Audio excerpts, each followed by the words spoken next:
Hi everyone, my name is Tanner Hugavoom, and today we are going to be discussing the difference between GDP and real GDP.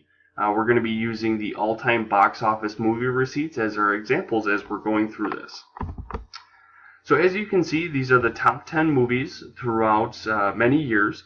As you can see, Gone with the Wind was created or born in 1939 at a cost of $402.40. When comparing that with the inflation cost or the real GDP in 2019, we can see that the cost has drastically increased to about $7,413.77. As we go down the line here, we can definitely see throughout the years, such as, Bambi coming in at number 2, Star Wars coming in at number 5, and then, going down the list, so on and so forth. You can definitely see that the initial cost of that film or within the box office back in those days was significantly less than what we see nowadays.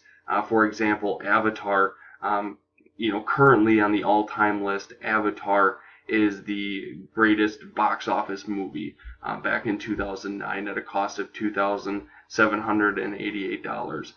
With inflation in 2019, or taking that inflation rate into consideration, we would be looking at a total cost now of approximately $3,328.02. Obviously not anywhere near what Gone with the Wind is, but again, this is taking into consideration the real GDP and that inflation rate, and just seeing how that manipulates the data throughout the years, and just what exactly some of these films could have done if they were produced in 2019, or what they would have been making in 2019. So moving on from that, we're going to look at why exactly is the real GDP important.